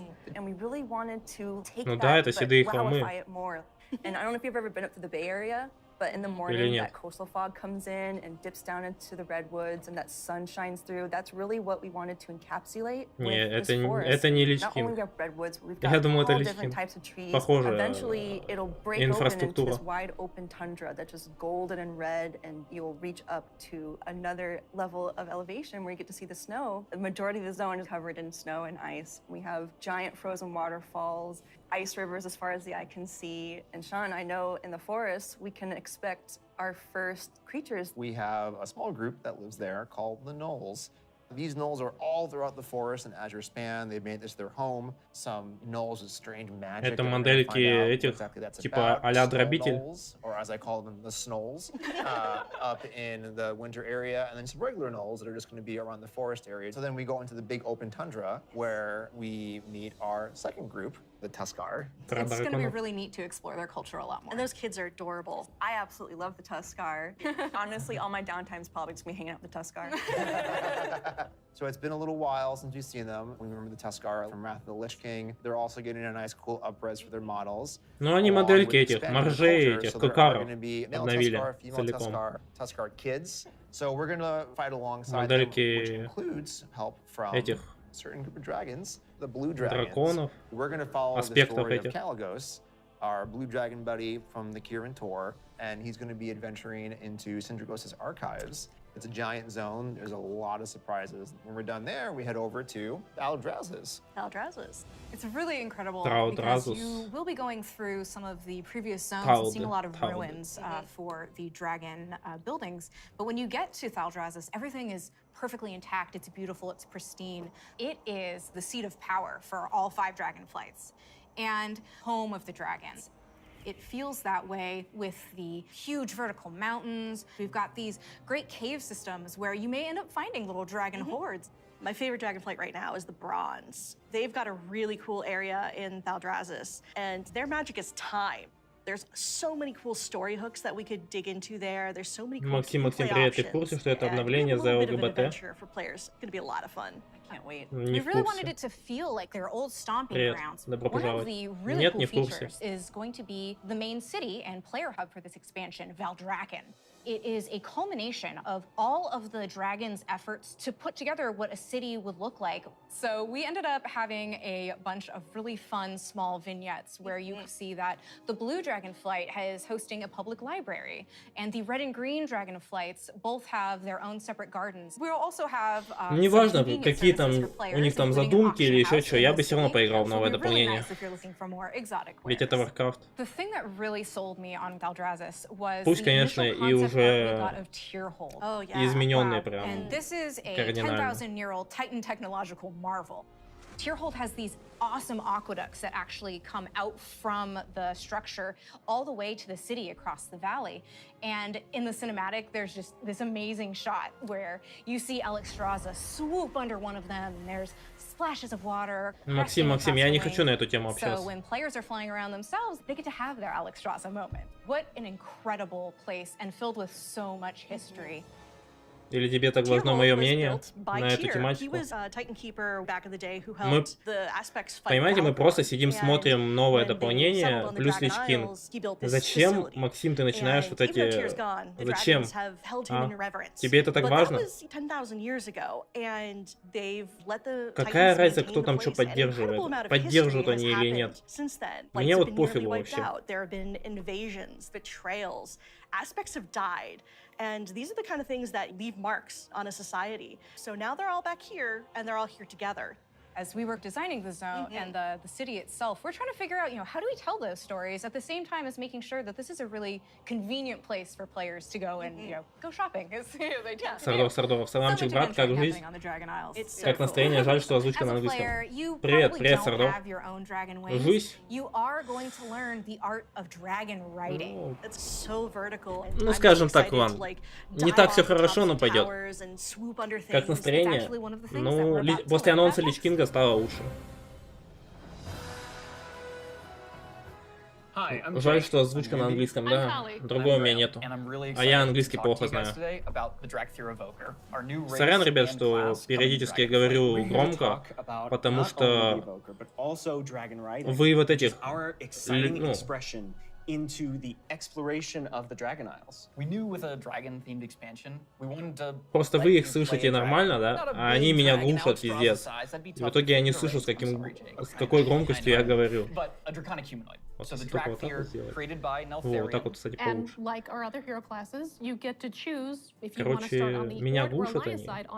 Я не знаю почему. А в OBS я уменьшил, то есть их тише слышно, то есть вы нормально их слышите. The Dragthyr are created by an aspect. They have the ability to wield the magic of all 5 Dragonflights. So evokers can take advantage of red magic, blue magic, and bronze magic. And to show that, we created a visual, what we call a prismatic effect. This prismatic effect is basically the coalescence of all their energy as they channel it into whatever spell that they're going to cast. You have a red magic spell called Pyre. So when you shoot it out of your mouth, it twirls in the air with all 5 of the Dragonflight's magic as it turns into the red spell before landing on your enemies and exploding and hopefully burning them. I'll take that one. Getting that 5 across, that they use all 5 is really important to us, but we did want to make sure that each specialization focused on 2, because casting 5 different colors gets a bit messy. So their damage dealer specialization, their first of 2, Devastation, mostly focuses on red and blue magic. Red being very fast and explosive, burning everything with fire, whereas blue is more focused and overwhelming. You can shoot a beam of energy out of your mouth to disintegrate one single enemy in front of you. There's a healer spec called Preservation. The healer spec is going to focus mostly on your green and your bronze magic. So your green is going to be evocative of the Emerald Dream, your growth and your nurturing spells. Я бы переводил, ребят, но я с английским, как говорится, на вы, а не на ты. Поэтому не в состоянии. Понял зритель. Это приятно. Так что, если что-то интересует, спрашивай. Сегодня я не буду уже персонажа качать, андеда воина с одной жизнью, это мы будем делать завтра. Сегодня анонс нового дополнения и Lich King. Самое главное это Lich King, как по мне. Для меня лично Lich King важнее, чем новое дополнение. Потому что аж немного прослезился, когда Lich King увидел. Официально. Вы просто придумали, вы вдумаетесь играть, там, не знаю, мы уже в 2022 году, если финансы будут у людей позволять, там, и если российские сервера не закроют в лучшем исходе, мы в 2022 году будем играть на официальном Lich King, а не на какой-то пиратке, там, из разряда Circle, Barmain, там, Zingard, еще что-то, да? То есть, тихо стал говорить. Ну, потому что я наушник один вытащил, и я слышу, как я общаюсь. А с 2 наушниками глушат, и я не слышу. Но меня нормально слышно, я думаю. Приятно познакомиться. Приятно познакомиться, дружище, это когда я знаю, когда ты отвечаешь, называешь свое имя, а я свое, тогда, да, приятно познакомиться. Я-то не знаю, как тебя зовут. Вы просто вдумайтесь. В 2022 году сможем снова играть на офе. Как это было в далекие там 2010-е годы. Вдумайтесь. Это трудно поверить на самом деле в это. Lich King. Так что да, я сейчас тише стал говорить, потому что наушник один вытащил. And as the players are honing their dragon riding skills, they're going to get to Тебя как see зовут, all Нэнси? new animations that go Если along частым with the different зрителем look будешь, and как feel говорится, of the drakes. буду We're не по aiming никнейму, to если shake up хочется, movement по with имени. this new system, providing players with a deeper immersion with forces Тоже like вчера залетел на momentum and X1, давно gravity. не играл, We knew решил that на какой for сервак Dragonflight залететь. we're going to have X5, the X100, X1, opportunity на X1 to show залетел. players Ну, я a советую whole new X1, там set по of выходным Dragon X2 Isle дается. drakes, completely unique Для всех. from С all VIP the other things PS4 they've seen in будет. World of А если не Warcraft. выходной, And so то, we ну, wanted VIP to come up with a подключаешь, movement тебе X2 system будет. Если that хочешь would чуть add полегче. that Но sense советую на of X1 играть. physics, weight, and gravity, like you were mentioning. We knew it was going to take a huge team effort, not just animation, but it was going to take Ля у effects. него It коврик, was going to коврик. take Я the такой же хочу. engineering team, who we rely on heavily, and that combined with some new animations really helps to lend that feeling of physics as you move through Я на the air X1 in циркуле ways that you играю haven't уже больше before. года And с the открытия icing on the сервера. cake is going to be some really cool effects that we've Да, added on баги top есть, of all но of в целом that. So, for example, when you start hitting, maximum velocity, you're going to see contrails coming off the edges of the wings. And then as you do your rolls and spirals, you build up more and more speed. There's going to be some screen effects on the display to indicate that you're reaching maximum velocity, не сможешь помочь which really сумками для adds начала, to the overall для kind of начала immersion говорю 5 and хватит sense на of профу. reality.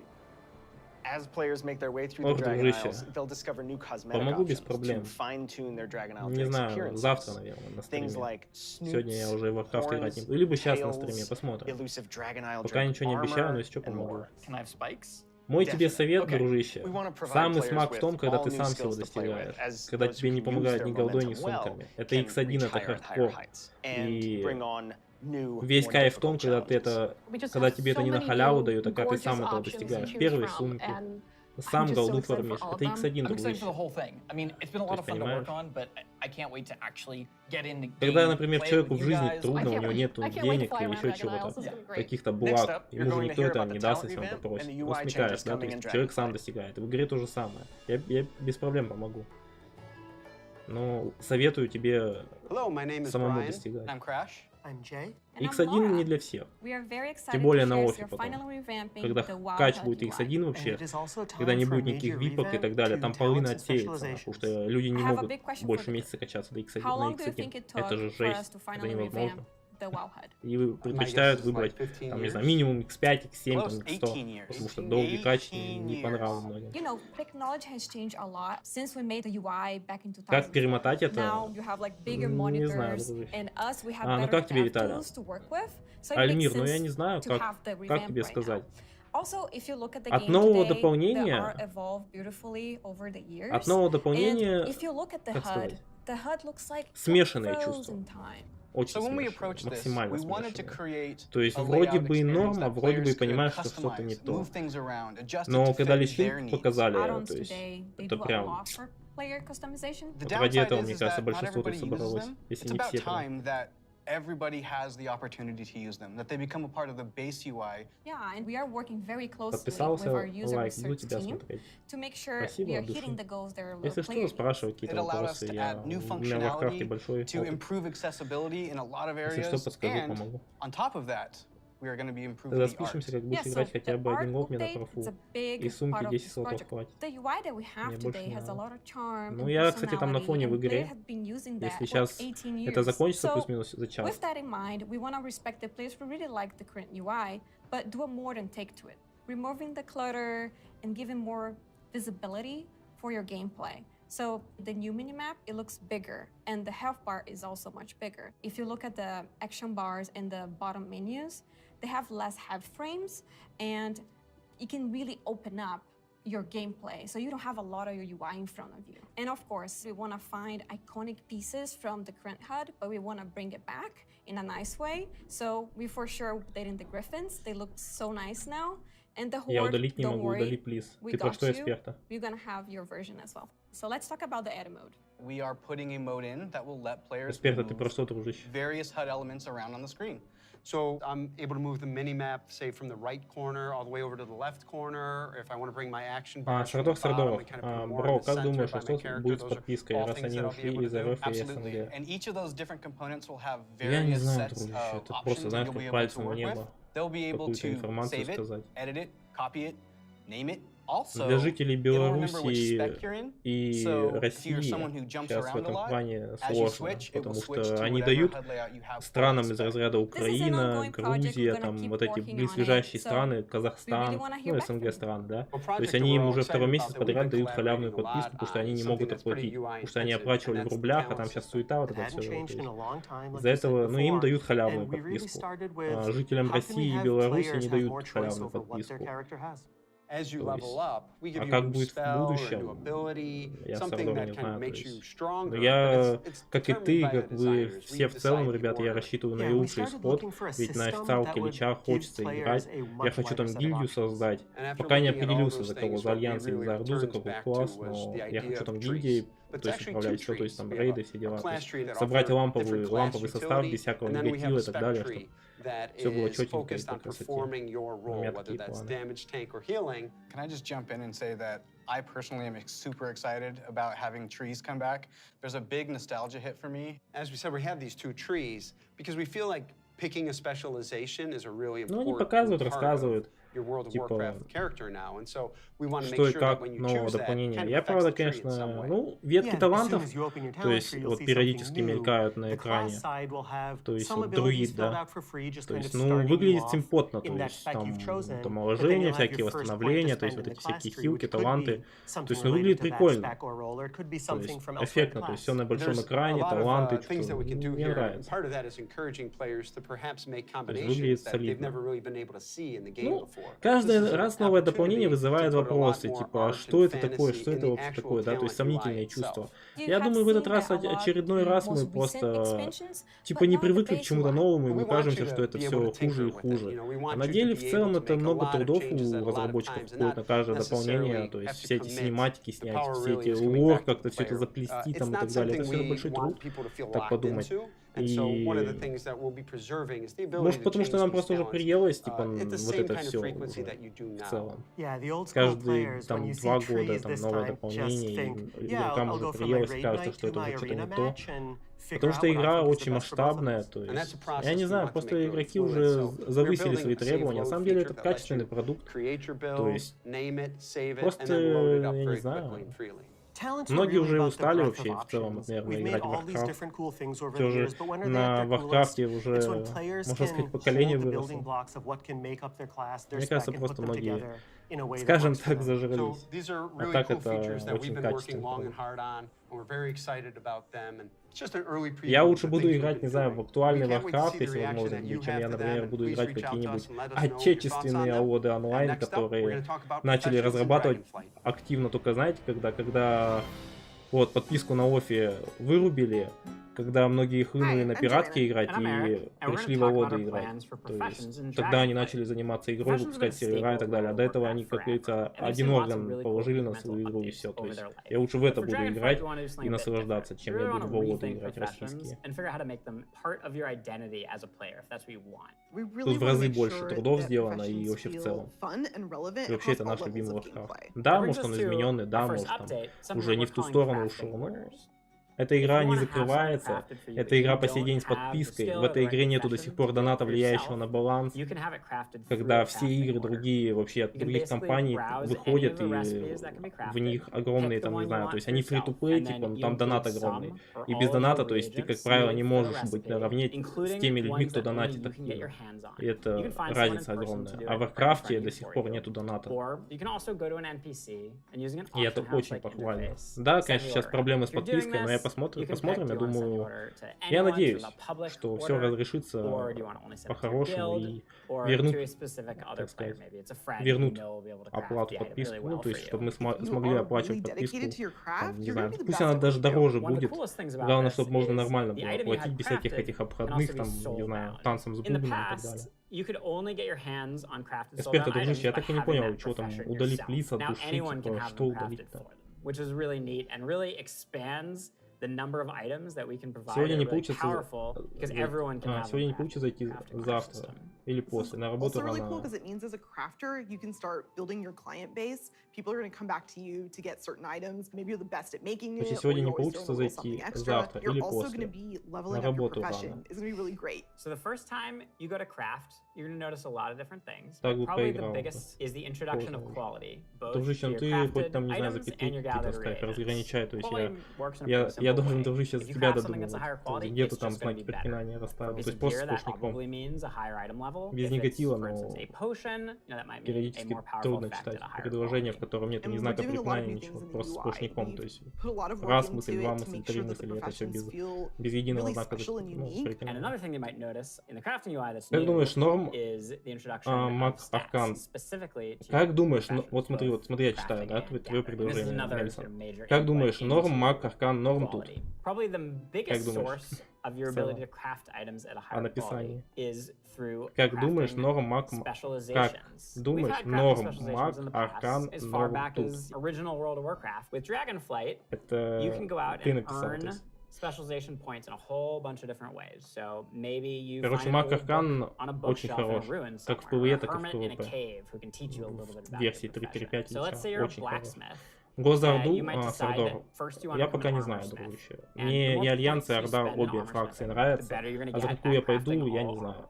Но ближе по духу, ближе вообще ко мне, это Альянс. То есть Альянс мне больше нравится, чем Орда. Но в целом я отлично отношусь к двум фракциям. Поэтому это будет очень сложный выбор для меня лично.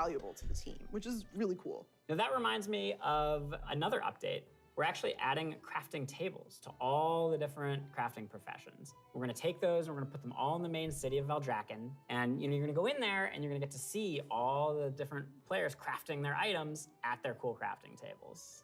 Yeah, it means you're going to walk into the city and you're going to see like all these alchemists huddled over here, and you're going to see all these blacksmiths over by the forge. There will be other players filling orders or grabbing orders. There's going to be a whole new crafting area that's going to make you feel really part of the world. Если сможешь оплатить на ОП, то поиграем. Я с БК своих перенесу на ЛК и продолжу играть.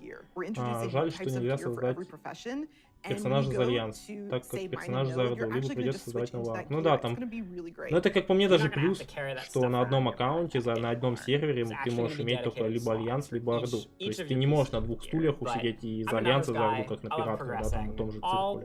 То есть в этом плане я только за. Чтобы человек выбрал фракцию, если Альянс, то все, играет за Альянс. Если выбрал Орду, играет за Орду. Если хочешь что-то новое, собираешь и берешь новый аккаунт, покупаешь. Создаешь, там, оплачиваешь. В этом плане я только за.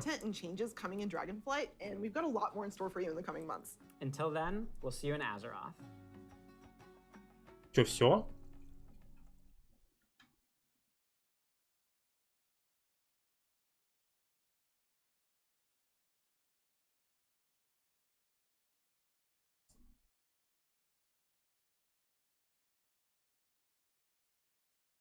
Такс. Дрэгон. Ебать, заебись. Спасибо, что вы выдержали это. Ебать, заебись. YouTube за меня тут решает. Вы выдержали это. Это кого меня лунного монаха кинуло в предложку? Охуенно. Такс. Ой. Короче. Ну, новое дополнение, конечно, я не знаю, вызвало сомнительные чувства вообще. Лично у меня. Но анонс нового дополнения, ну не нового дополнения, а вновь Lich Kinga, конечно, порадовал меня лично. Такс. Что за бред? Просто мне в следующем, то есть стрим закончился, получается. Который вот этот на официальном канале Warcraft, то есть англоязычный. И у меня после этого стрима запустился лунный монах. Чего, ебать? Хотя я нажал отмена, но почему-то все равно запустилось. Ну ладно. У меня там, кстати, персонажи Каин. У меня, я уж не помню, на Пламегоре у меня за Альянс, кстати, персонажи. Так что...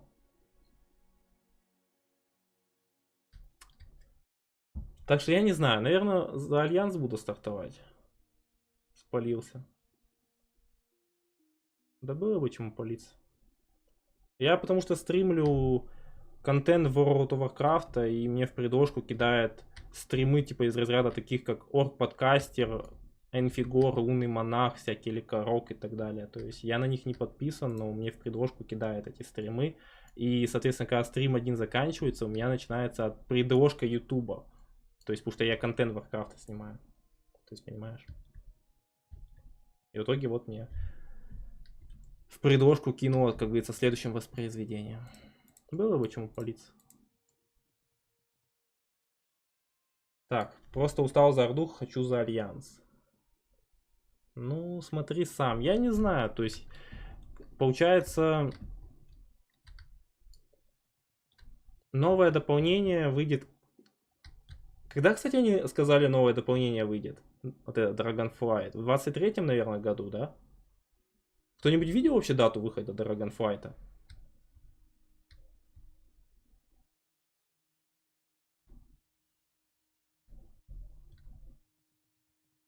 То есть, я видел, когда они 2022, так это вроде к Lich King'у показано было. А, как и Lich, то есть это и... То есть это Lich King плюс Dragonflight. То есть это, скорее всего, осенью, либо в конце лета, в августе, да? То есть как они это часто обычно делают.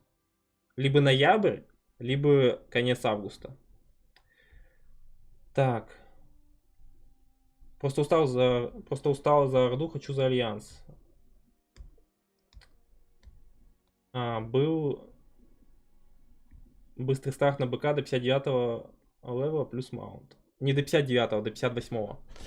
Там покупаешь набор какой-то, и тебе дают 58-го персонажа, плюс сколько-то голды, небольшие сумки и маунта. 60%. Я сам это покупал, помню, у меня были персонажи... Какие, я уж не помню. Блять, это так давно было, это год назад было, я уж не вспомню.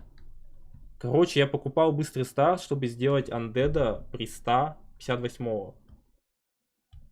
То есть я покупал этот, мягко говоря, быстрый старт, чтобы ворваться со всеми в Burning Crusade. У меня, кстати, эти стримы до сих пор остались, там ссылка в описании. Там вообще папка стримы, если вниз туда вообще в самый низа заскроллить, то есть можно увидеть, как вообще происходил этот старт Burning Crusade на оффе. Это как Shadowlands и БК. Подожди, Shadowlands и БК это они стартанули тоже в один год?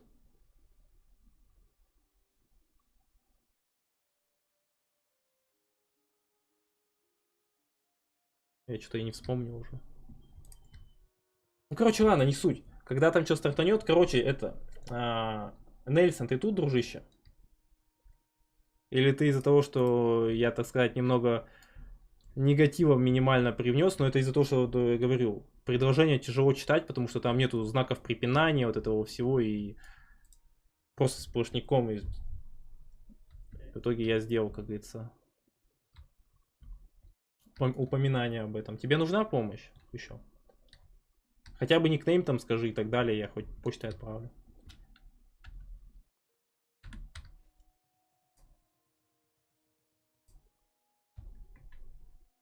Ну, короче, ждем. В 2022 году выйдет, получается, Dragonflight, Lich King. А оплаты возможности пока что нету. Я не знаю, надеюсь, это выйдет не в августе, а в ноябре, потому что до ноября больше шансов, что все это нормализуется в плане оплаты подписки и заиграем. Ну, блин, посмотрим. Поживем, увидим. Ну, пока неизвестно. Мне кажется, они дальше, чуть позже анонсируют, когда они именно в 22-м запустят. Короче, ребятки, предлагаю что? На сколько стрим? 1,5 часа всего? Ну, я не планирую сейчас уже начинать прокачку, типа... Точнее, не начинать, а продолжать Undead воина. То есть, вот давайте я сейчас на него зайду. Давайте в таверну прыгнем, чтобы мгновенно.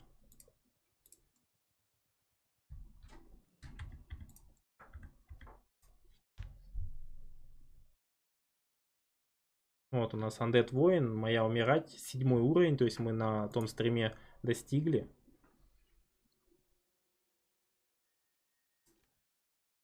Оставил я его тогда в таверне, то есть вот моя умирать. 7 серебра, то есть я им не играл, вообще не заходил, то есть вне стрима, соответственно. Так что это мы продолжим завтра им играть, сегодня уже не то. Ну, я точно буду играть, с оплатой нету сложностей, не говоря о остальном. Ну, то есть, понимаешь, у меня тоже как бы нету проблем с самой оплатой подписки, но вот эти обходные пути и так далее немного напрягают. Даже не немного, а напрягают. То есть хочется, чтобы как было раньше, то есть захотел, купил, не захотел, не покупаешь. То есть зашел, то есть и все нормально, без всяких там танцев с бубном оплатил. Посмотрим.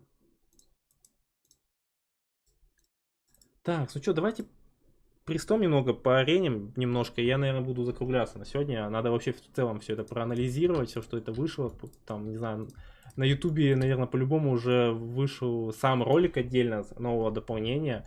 Вот это Dragonflight плюс анонс Lich King'а. Надо самому это еще разочек все пересмотреть дело, особенно Lich King'а. И не знаю, ну хочется.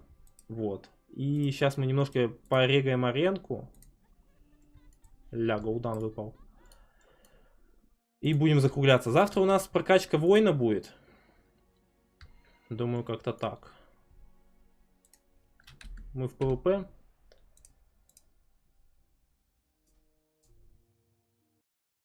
Так что я на оффу по-любому пойду. Я говорю, мне хочется там создать гильдию, то есть. И если все нормально будет, то есть чтобы все это лампово было и так далее. Без всякого там негатива. А Нельсон, походу, со стрима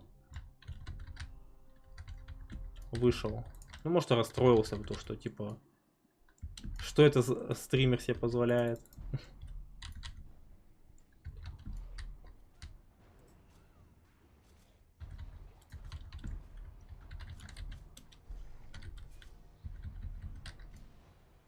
Странный чувак, конечно. Но он меня, мне кажется, мог победить, кстати. Ой, а у меня, кстати, игровой музыки так тихо слышно. А вы мне даже не сказали. У меня до этого музыку слышно было тихо или как, ребят? То есть игровую. А я и не заметил, я же убавлял, то есть, потому что стрим смотрели официального Warcraft, то есть с их канала. Из-за этого у них там громко, и я убавлял. Где взять куклу для превращения? Какую? Вот эту, что ли? Полная лютня? Но это мне давали, я уж не вспомню, когда. Иван, привет, кстати, добро пожаловать. Я точно, наверное, не скажу. Это за счет ПВП. Вот жмешь все заклинания. Вот здесь есть особые задания, типа, и призыв к оружию арены, и уничтожить всех и каждого. Тут немного могут другие быть квесты, но суть та же, на АБГ и в целом ПВП. Их делаешь, и тебе в каком там дают за награду кейсы. Вот.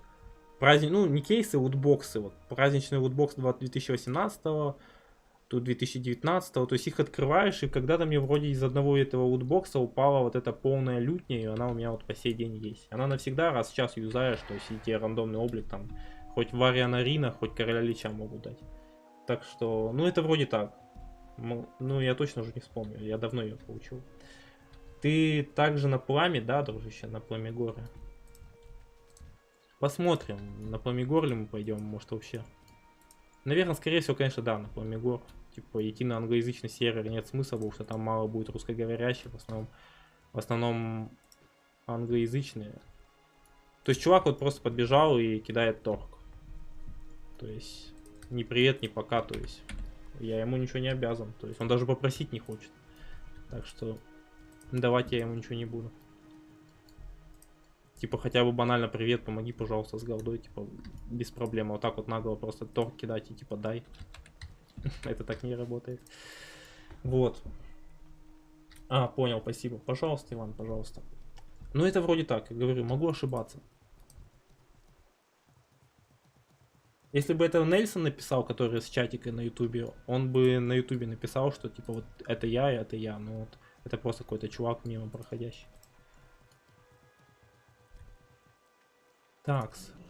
Погнали аренку. Сейчас нормально вроде игру слышно. А то я говорю, что с этими ползунками туда-сюда их там ворочаешь, и в итоге можно немного проебаться.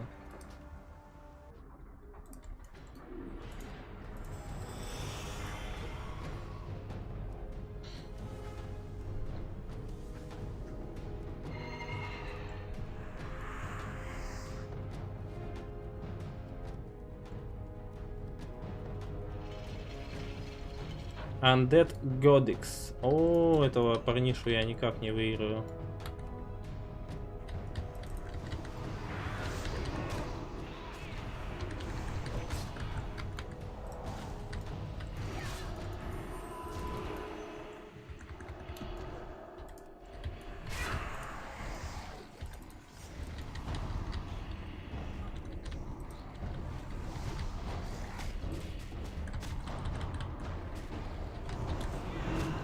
Сава.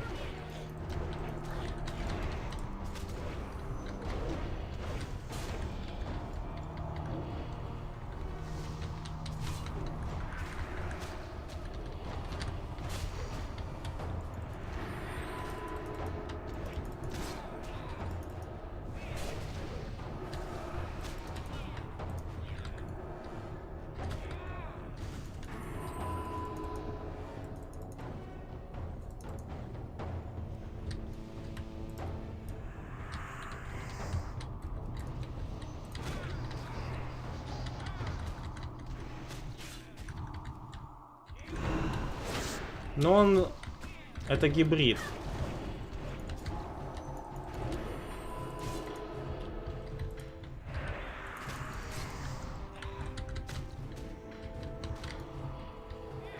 Но у меня маны нету.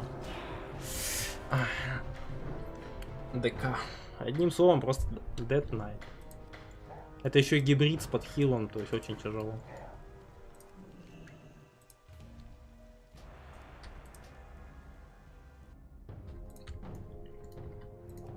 Ладно, давайте, ребят, последний бой, и на сегодня будем закругляться, потому что я говорю.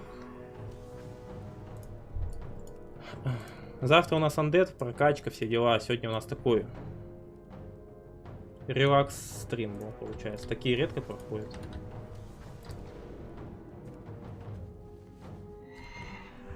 Maybe. О, это слабенький. Дреней пол 1, 80. Это еще с X1, серьезно? А зачем он пришел?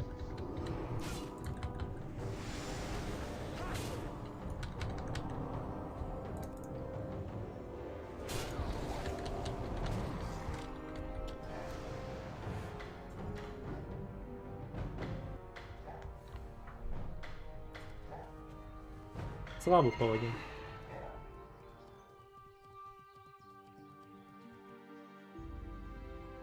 Чего, Каин?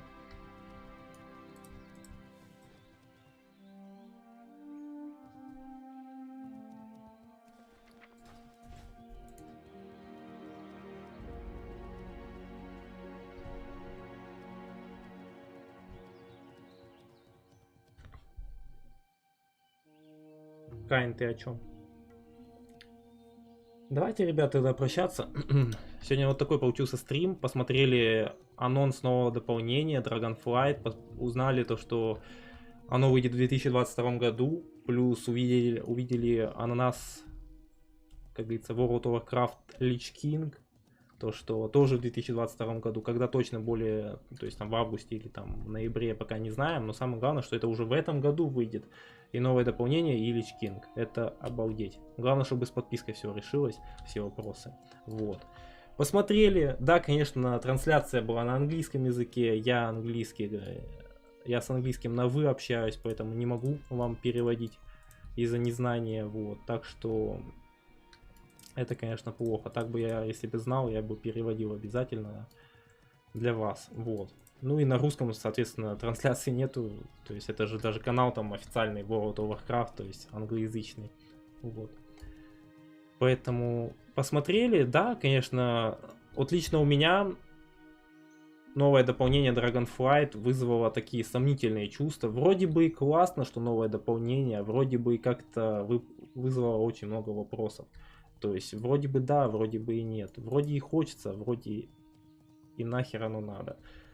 То есть, не знаю, мне кажется, Мне кажется, сейчас каждое новое дополнение Warcraft, которое выходит, оно вызывает сомнения.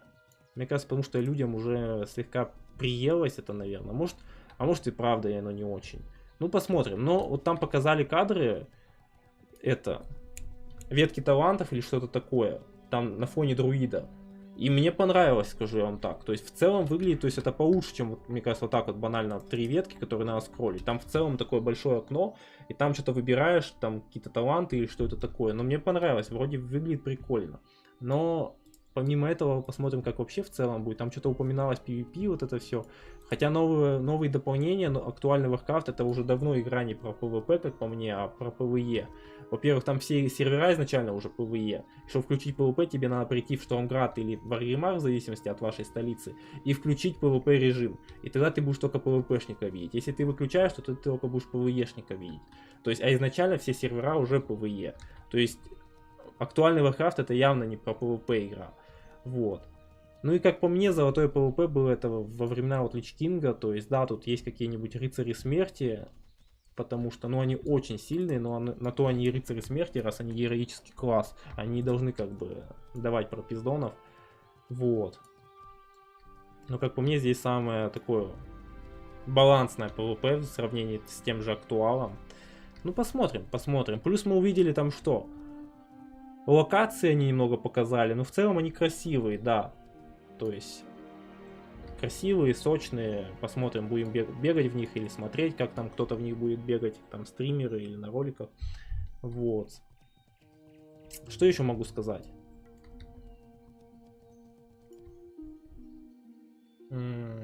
Показали новый класс, то есть как новую расу, скорее всего, показали, да? То есть типа драконоподобные, то есть, да? То есть новая раса и новый класс. Потому что новый класс, когда они выбирали разные расы, типа там рожки добавляются, что-то кастом рожки, ну вот эти рога, рожки, что-то такое. И как это все выглядит. То есть новая раса, новый класс. Не знаю, как это все отразится на балансе. Я думаю, все это будет далеко от идеала.